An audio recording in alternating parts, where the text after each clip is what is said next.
Hey everyone, it's Nightharo here, and today I've got a 1-bar Arcanist build guide for you. So this build guide actually does not use the beam. So I know there's a lot of people out there who really don't like the beam. I actually am one of them. So I've got this build, and then I've got a 2-bar build that we're going to talk about that don't use the beam. And they do comparable damage. This one does about 5k less. My other build, I don't parse at theoretical max, but I got the highest parse I've ever gotten on any build. So same as my Warden, which I think someone got like 120k. I can't say that it'll actually do 120k, but I imagine it probably can. But I can't say that for sure. So anyways, let's talk about the build. So I'll pop up the build guide here, the card for it. So first things first, you'll notice on the top here, I've got 2 skills, and then there's 2 skills like below them. We're actually going to use the skills in the bottom. I'm using this one card for 2 different builds because they're so similar, and I just think it's a little bit easier for you guys if I don't have too many of these DPS cards floating around there that at least don't look significantly different. So first things up, we're going to go with Deadly Cloak. If you want to use a Destro Staff or a bow or something else, that's totally fine. You'll just swap out some other skill from that class skill line, a dot from that skill line. So if you want like something like Poison Injection or Wall of Elements or maybe Carve, those are the kind of skills you can swap out and put them here. You want something that is a dot though. And I say Carve, maybe Critical Charge would probably be better, but potentially you could use both. I'm not sure which one would work best here. But the point is, something from your class skill line. The reason you want that is, and you want it as a dot, is because it'll keep up your weapon enchants so that you're continually proccing your weapon chance on your opponent. The next thing up is going to be Inspired Scholarship. We use this to generate a little bit of crux and because it does good damage. There are some different things you could put here if you wanted, but for now I would just say stick with Inspired Scholarship. It works quite well. After that, it's going to be our spammable, which is our Writhing Ruin Blades. So the idea with this build is that we generate 3 crux, and then we just keep using our Writhing Ruin Blades, which get crazy crit. They'll be like 80–85% crit on some of your Ruin Blades, because for each crux you have, you increase your critical chance that you have with it. So great way, that's going to be most of our damage is coming from our spammable. So, you know, if you're used to playing Genji in Overwatch, this is the way to go. So the Writhing Ruin Blades are really fun, and the audio form is really cool too.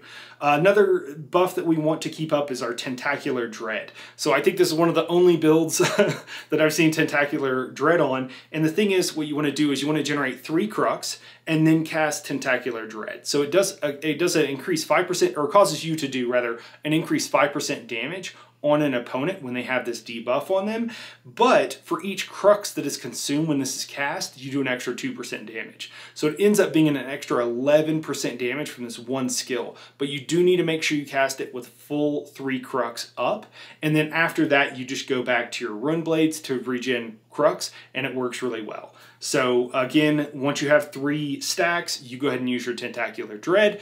After that, you go back to keeping up your dots and getting your stacks of Writhing Ruin Blades. After that, you're going to go with Barb Trap. This is from the Fighter's Guild skill line. There's passives in that skill line that increases our weapon and spell damage just for having this skill on our bar. We are going to cast it. It's a good single target dot. It also gives us minor force, which we will need it at different times. A lot of times with an Arcanist, you'll be over the critical damage cap depending on your group, depending on what's going on or what have you. But Barb Trap is a great skill. If you do need a flex spot for a heal, this is where I would suggest you go ahead and swap this out. The reason for that, it's a single target dot. You don't really want to get rid of one from your primary skill line, primary weapon skill line, because then you might not get as many procs on your weapon enchants.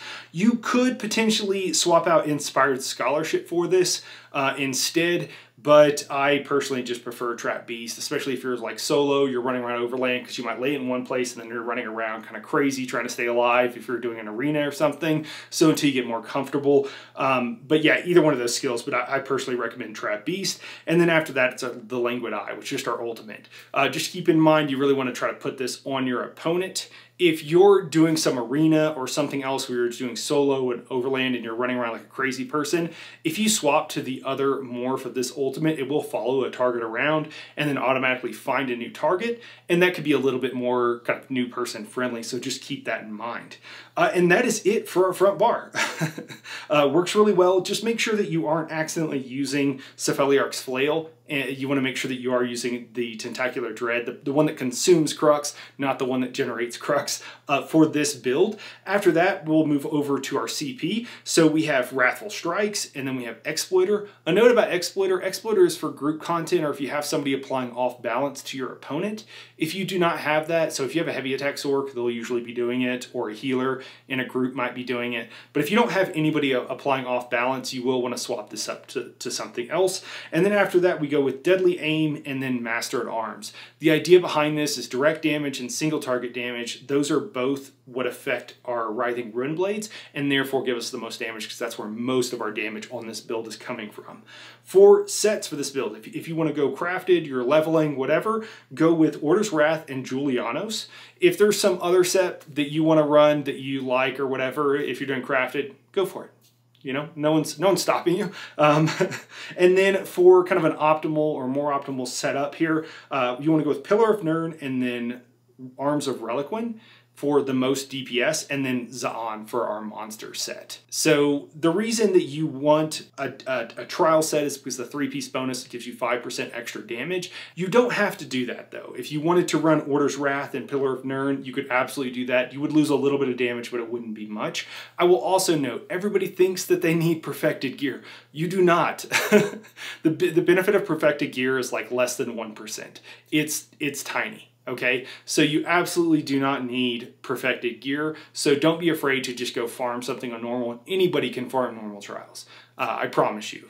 You know, it might be a struggle sometimes with some groups, but for the most part, you should be able to get through it pretty easily and get your gear farmed before too long. After that, like I said, we are putting all of our points in stamina, and then we're going with the Thief Mundus. Thief Mundus gives us increased critical chance, just does the most damage. You can instead make this a mag build. Just put all your points in Magicka, and instead of going with stamina enchants, go with max Magicka enchants.